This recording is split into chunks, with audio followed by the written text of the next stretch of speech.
حضرت عبداللہ بن عمر رضی اللہ تعالی عنہ ارشاد فرماتے ہیں حضور علیہ الصلوۃ والسلام مسجد میں اس شان کے ساتھ داخل ہوئے کہ دائیں طرف جناب سیدنا صدیق اکبر رضی اللہ تعالی عنہ اور بائیں طرف جناب سیدنا عمر فاروق رضی اللہ تعالی عنہ نبی رحمت علیہ الصلوۃ والسلام کے ہاتھوں کو تھامے ہوئے تھے۔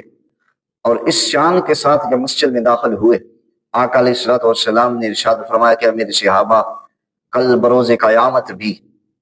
ہم اسی طرح اٹھائے جائیں گے کہ جناب صدیق و عمر میرے دائیں اور بائیں ہوں گے اور یوں ہاتھوں میں ہاتھ ڈالے۔ وہ منظر ذرا تصور میں تو لائیں، جب نفسا نفسی کا عالم ہوگا، اس کھٹن اور مشکل مرحلے کے دوران جب حضور علیہ الصلوۃ والسلام کے غلاموں کے ہاتھوں میں نبی علیہ الصلوۃ والسلام کا ہاتھ ہوگا، تو پھر اس سے بڑھ کر کے کوئی شان اور عظمت کیا ہو سکتی ہے۔ چاندنی رات تھی، حضور علیہ الصلوۃ والسلام کا شانہ اقدس میں تشریف فرما تھے۔ ام المؤمنین عائشہ صدیقہ سلام اللہ علیہا، آپ نے عرض کیا کہ یا رسول اللہ صلی اللہ علیہ وسلم، یہ جو آسمان پہ ستارے اپنی پوری آب و تاب کے ساتھ چمک رہے ہیں، کیا ان ستاروں کے جتنی بھی کسی کی نیکیاں ہیں؟ نبی رحمت علیہ الصلوۃ والسلام نے ارشاد فرمایا کہ ہاں، کیوں نہیں، جناب عمر کی نیکیاں ان ستاروں جتنی ہیں۔ آقا علیہ الصلوۃ والسلام کا یہ فرمانا آج تک دنیا کی کوئی سائنس، دنیا کی کوئی ٹیکنالوجی آسمان کے ستاروں کی تعداد کا اندازہ نہیں کر سکتی۔ آقا علیہ الصلوۃ والسلام کے علم غیب پہ اعتراض کرنے والوں،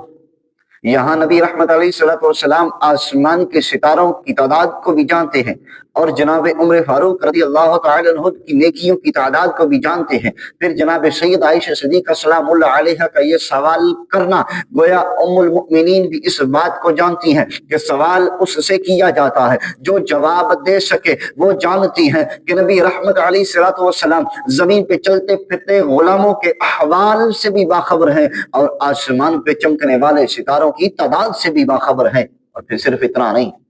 عائشہ صدیقہ سلام اللہ علیہا نے پھر عرض کیا کہ یا رسول اللہ صلی اللہ علیہ وسلم، اور میرے والد محترم جناب سیدنا صدیق اکبر رضی اللہ تعالی عنہ کی نیکیوں کے بارے میں کیا خیال ہے؟ تو نبی رحمت علیہ الصلوۃ والسلام نے ارشاد فرمایا کہ عمر کی نیکیاں تو آسمان پہ چمکنے والے ان ستاروں کی جتنی ہیں، لیکن جناب صدیق کی ایک نیکی عمر کی تمام نیکیوں کے برابر ہے۔ اس صدیق کی شان کا کیا کہنا کہ جس کی ایک نیکی عمر کی تمام نیکیوں سے بڑھ جائے، پھر اس صدیق کی تمام نیکیوں کا عالم کیا ہوگا۔ جناب سیدنا عمر فاروق رضی اللہ تعالی عنہ، آپ ارشاد فرمایا کرتے تھے کہ میری ساری زندگی کی نیکیاں کاش صدیق اکبر رضی اللہ تعالی عنہ کی ایک دن اور ایک رات کی نیکی کے برابر ہو جائیں۔ ایک حسرت تھی، ایک خواہش تھی جو عمر فاروق رضی اللہ تعالی عنہ،